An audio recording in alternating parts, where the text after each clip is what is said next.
The morning mist clung to the shattered streets like ghosts reluctant to leave.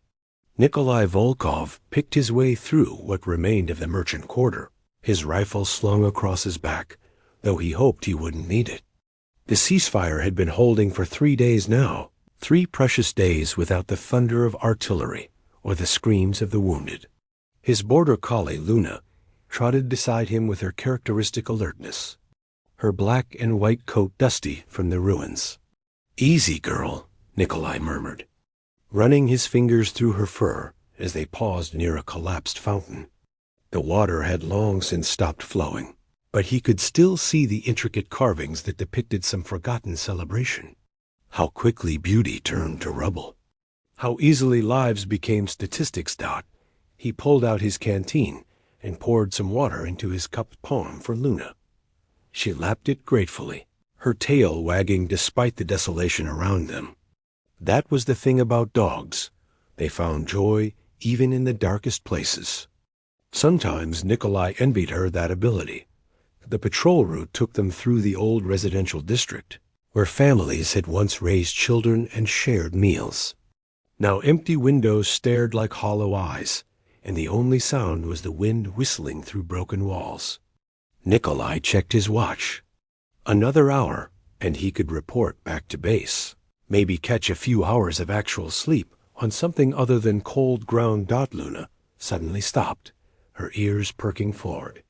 Nikolai tensed, his hand instinctively moving toward his weapon. But Luna wasn't showing signs of danger. Her stance was different, curious rather than aggressive.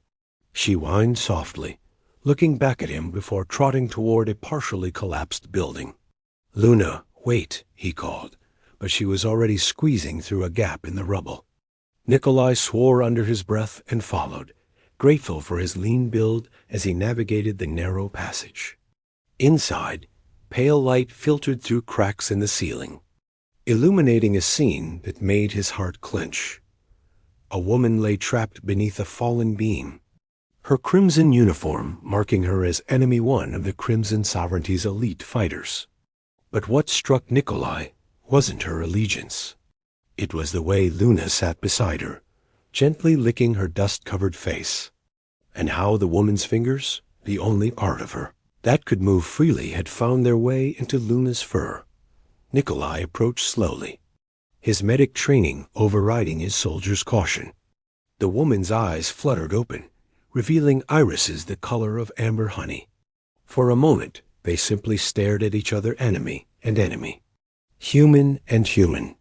"Your dog," she whispered, her voice rough with pain and thirst, "has better judgment than most people." Despite everything, Nikolai found himself smiling.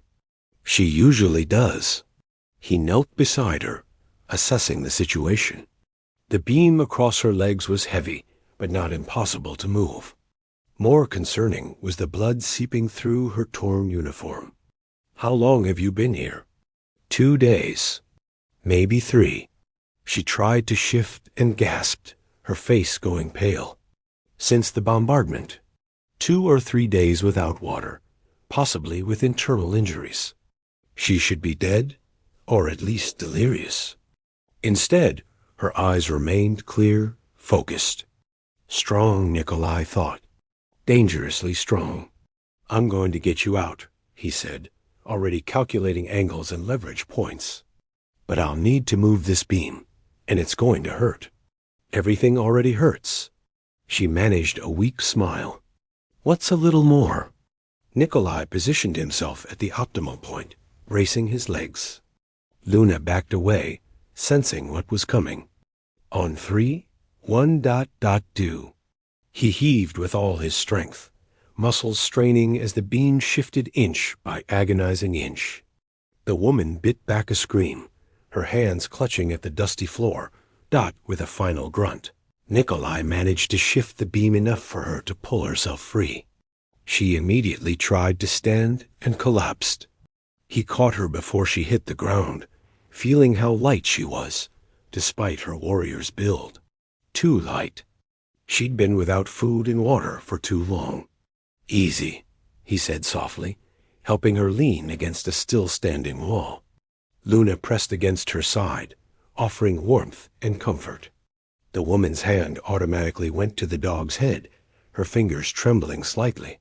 "Your Northern Alliance," she observed, her eyes tracking to his insignia. "You should leave me here. Report my position. This ceasefire won't last forever." "Probably not," Nikolai agreed, pulling out his first aid kit. "But it's lasting now, and right now, you're not my enemy. You're just someone who needs help." He began cleaning the worst of her wounds, relieved to find they were mostly superficial. Her left leg concerned, him possibly fractured, but nothing immediately life-threatening. She watched him work with an unreadable expression. Why? Why what? Why help me? We could be shooting at each other again tomorrow. Nikolai paused, meeting her eyes.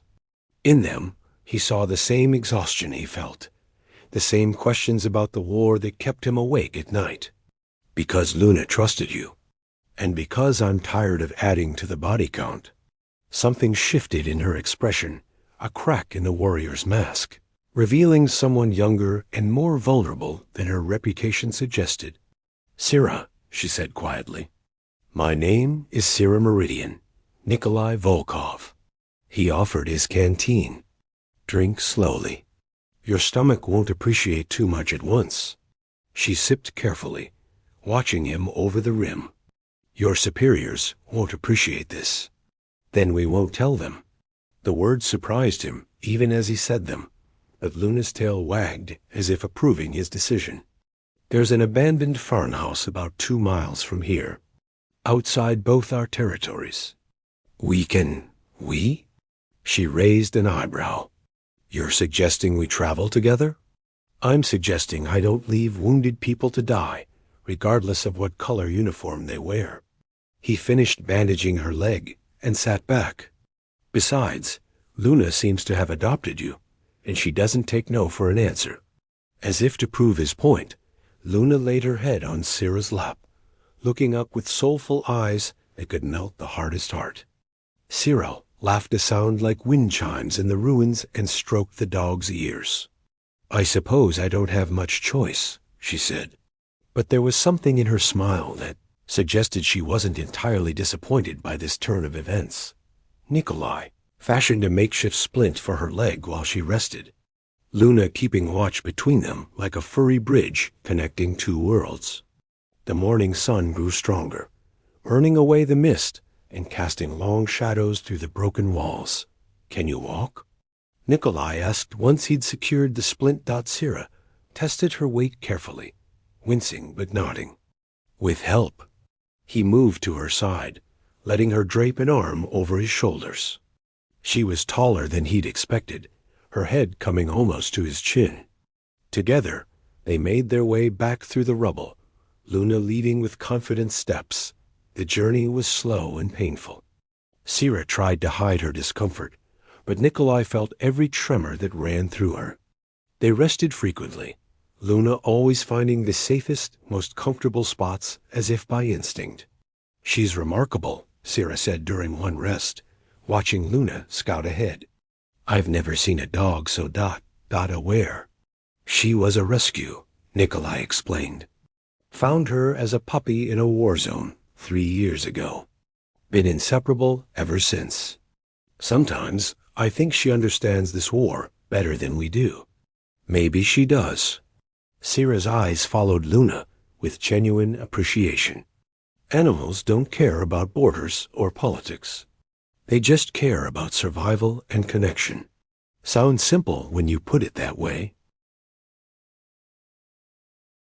The best truths usually are. They reached the farmhouse just as the sun hit its peak. The building had weathered the war better than most walls still standing, roof mostly intact. Someone had lived here once, loved here. Now it stood empty, a neutral space between two armies that had forgotten why they were fighting. Nikolai helped Sira inside, settling her on an old couch that surprisingly still held together. Luna immediately curled up at her feet, as if claiming guard duty. Sira smiled down at the dog, then looked up at Nikolai with those amber eyes that seemed to see straight through him. "Thank you," she said simply, "for not being what I expected." "What did you expect?" "An enemy." She paused. "But maybe that's not what you are after all." Nikolai found himself smiling despite the danger, despite the complications, despite everything. Maybe not. As afternoon light filtered through dusty windows, painting everything in shades of gold, Nikolai realized that Luna hadn't just found a wounded soldier in those ruins. She'd found something far more dangerous and far more precious, the beginning of something that could change everything. The afternoon stretched long and golden across the farmhouse floor, dust motes dancing in the shafts of light like tiny stars. Nikolai had spent the last hour securing their temporary shelter, checking the perimeter, and ensuring no patrols from either side would stumble upon them. Now he sat across from Sierra, a battered wooden table between them, while Luna dozed peacefully with her head resting on Sierra's good leg. "You should eat," Nikolai said, pushing half of his rations toward her. Military-issue protein bars weren't exactly gourmet, but they'd keep her alive. Sierra hesitated, her fingers hovering over the offered food. "You need your strength, too. The ceasefire could break any moment, which is exactly why you need to eat. You haven't had anything in days." He softened his tone. "Please, Sierra, let me help." Something in his voice made her relent. She took the bar and ate slowly, savoring each bite as if it were a feast. Nikolai watched her, noting the way exhaustion shadowed her eyes, the careful way she held herself to minimize pain. Even injured and vulnerable, there was a dignity about her that demanded respect. "Tell me something," she said between bites. "Why did you really help me? And don't say it was just because of your dog." Nikolai leaned back, considering. Outside, the wind had picked up, bringing with it the distant rumble of thunder. "My brother," he said finally. "He was killed in the first year of the war, shot by one of your snipers during a supply run." Sierra's hand stilled halfway to her mouth. "I'm sorry." "Don't be. Not for that, anyway." He met her eyes. His last words to me were about how he didn't even know why we were fighting anymore. Said he'd shared cigarettes with some of your soldiers during a prisoner exchange, and they were just scared kids like him. Nikolai's voice grew rough. "I found him bleeding out in the mud, and all I could think was how pointless it all was. How we'd been taught to hate people we'd never even met." The silence that followed was heavy with shared grief. Finally, Sierra spoke, her voice barely above a whisper. "My younger sister, Amara, she was a medic, non-combatant. She died when your forces bombed a hospital 18 months ago. God, Sierra, they said it was an accident. Faulty intelligence." Her amber eyes glistened with unshed tears. "But she's still dead, and I'm still angry. And yet," she looked down at Luna, who had shifted in her sleep to press closer. "Yet here I am, trusting one of you with my life." "We're all caught in something bigger than ourselves," Nikolai said softly. "Pawns in a game played by people who'll never see the blood." Pretty words. But what do they change? Maybe nothing. Maybe everything. He stood, moving to the window. Dark clouds were rolling in fast, the storm approaching with unusual speed. My grandmother used to say that every great change starts with a single person choosing differently. Your grandmother sounds wise. She was. Right up until a mortar shell destroyed her village. The bitterness in his voice surprised even him. This war has taken something from everyone. Thunder cracked overhead, and rain began to hammer against the roof. Within minutes, it became a deluge, the kind of storm that made visibility impossible and turned roads into rivers. Nikolai secured the windows while Sierra watched, Luna finally stirring from her nap to shake herself awake. "Looks like we're stuck here for a while," Nikolai observed, returning to the table. Water was already beginning to drip through a crack in the ceiling, and he moved a bucket to catch it. The rhythmic plinking joined the storm symphony. "Could be worse," Sierra said, attempting humor despite the pain evident in her expression. "Could be stuck in that rubble pile?" Fair point. He found himself smiling despite their circumstances. "Oh, I should probably check your wounds again. Make sure infection isn't setting in." She nodded, and he knelt beside the couch, carefully unwrapping the bandages on her leg. His fingers brushed against her skin, surprisingly warm, despite the cooling air, and he felt her tense slightly at his touch. "Sorry," he murmured. "I'll be gentle." "I know you will." The trust in her voice caught him off guard. "You have healer's hands. Careful, deliberate. I trained as a field medic before they needed more soldiers on the front lines." He cleaned the wounds with antiseptic from his kit, pleased to see they were closing cleanly. "Always preferred saving lives to taking them. Yet you're a good soldier. I can tell by the way you move, the way you secured this place. You've seen combat. Too much of it." He rewrapped her leg with fresh bandages, his movements practiced and efficient. "Every firefight, I wonder if this is the one where I don't make it home, where Luna ends up alone." As if sensing her name, Luna padded over and nuzzled against Nikolai's shoulder. He scratched behind her ears absently, and Sierra smiled at the obvious affection between them. "She loves you deeply," Sierra observed. "You can see it in how she watches you, how she positions herself to always keep you in sight. The feeling's mutual. She's saved my life more times than I can count. Warned me about ambushes, found wounded soldiers before they bled out, even pulled me from a burning vehicle once." He looked at the border collie with open adoration. "Best partner I could ask for. Better than the human ones? Infinitely. She doesn't care about politics or territory. Just about doing what's right." He finished with the bandages and sat back. "Kind of like what she did with you." Sierra reached out, running her fingers through Luna's thick fur. "I was so scared when I first heard her.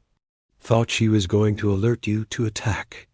Instead, she just stayed with me, kept me warm during the cold nights. I talked to her, told her things I've never told anyone." "Like what?" She was quiet for a moment, the storm raging outside, providing a cocoon of privacy. "Like how I'm tired. Tired of fighting, tired of losing people, tired of pretending I believe in this war." Her voice cracked slightly. "Like how sometimes I dream about a life where I'm just Sierra, not Sierra Meridian the warrior. Where I can paint and read and fall in love without worrying about it all being destroyed." Nikolai felt something shift in his chest, a warmth that had nothing to do with the shelter and everything to do with the woman before him. "You paint?" "Used to. Before all this." She gestured vaguely at the world beyond their refuge. "Landscapes mostly. Sunsets, mountains, the sea. Beautiful things that reminded me the world wasn't all darkness. I'd like to see them someday. Your paintings. Maybe someday you will." She met his eyes, and something electric passed between them. "If we survive this." The storm intensified, and a flash of lightning illuminated the farmhouse in stark white light. In that moment, Nikolai saw Sierra clearly, not as an enemy, not as a soldier, but as a woman who'd suffered and endured and somehow kept her humanity intact. "Tell me about before," he said impulsively. "Before the war. What was your life like?" Sierra's expression softened with memory. "Simple. Good. I lived in a coastal town, worked at my aunt's bakery in the mornings, and painted in the afternoons. There was this spot on the cliffs where you could watch the sun set over the water, and everything would turn gold and purple and pink." She smiled, lost in the memory. "Amara and I would go there every evening, making up stories about the ships we saw on the horizon. Sounds like paradise." It was. Until the politics started, the border disputes, the rhetoric about national pride and security. Her voice hardened. Then suddenly, We were enemies with people we'd traded with for generations. Neighbors became threats. And when Amara died, she trailed off, unable to continue. Nikolai moved to sit beside her on the couch, careful not to jostle her injured leg. Luna immediately claimed the space between them, forcing them closer together.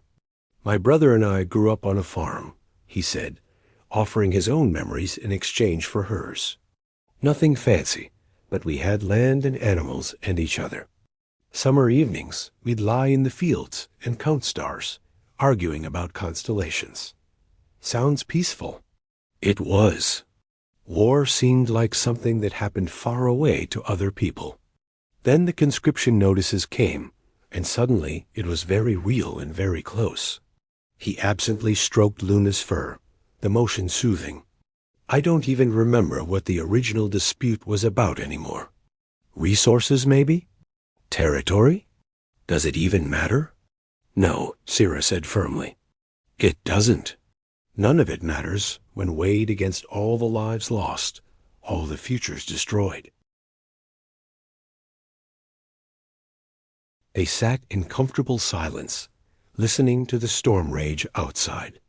The temperature had dropped, and Nikolai noticed Sira shivering despite trying to hide it. He retrieved a dusty blanket from a nearby closet, shaking it out before draping it over her shoulders. "Thank you," she murmured, pulling it close. "For everything. You could have left me to die, reported my position, earned yourself a commendation. Instead, you're here, risking everything. Some things are more important than commendations." He found himself reaching for her hand, then hesitated. She noticed and took his hand herself, her fingers cool but strong. "Nikolai," she said softly, "what happens when the ceasefire ends? When we have to go back to being enemies?" "I don't know."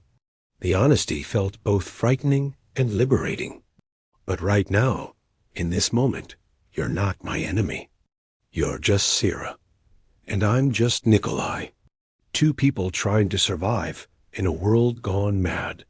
"Just Sira and Nikolai," she repeated, testing the words.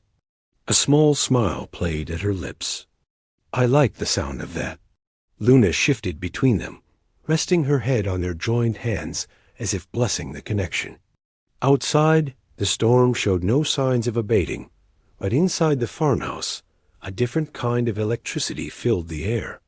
"What are you thinking about?"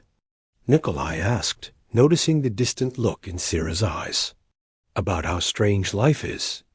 2 days ago, I would have shot you without hesitation if we'd met on the battlefield. Now, ...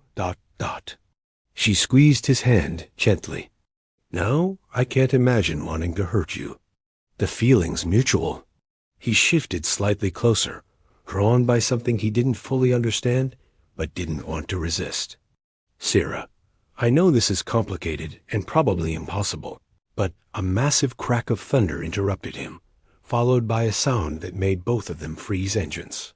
Multiple vehicles approaching despite the storm. Nikolai was on his feet instantly, moving to the window. Through the rain, he could see headlights cutting through the darkness, converging on their location from 2 directions. His blood ran cold. "Both sides," he said tersely. "They've found us." Sira struggled to stand despite her injury, her warrior instincts overriding her pain. "We need to move. You can barely walk." "Then we'll have to make it work." Her eyes met his, fierce and determined. "I'm not letting them take you. And I'm not going back to pretending we're enemies." Luna barked sharply, alert and ready. Nikolai's mind raced through options, calculating distances and possibilities. The vehicles were close now, close enough that he could hear voices shouting orders over the storm. "The back way," he decided. "There's a ravine behind the farmhouse. Risky in this weather, but it's our only chance."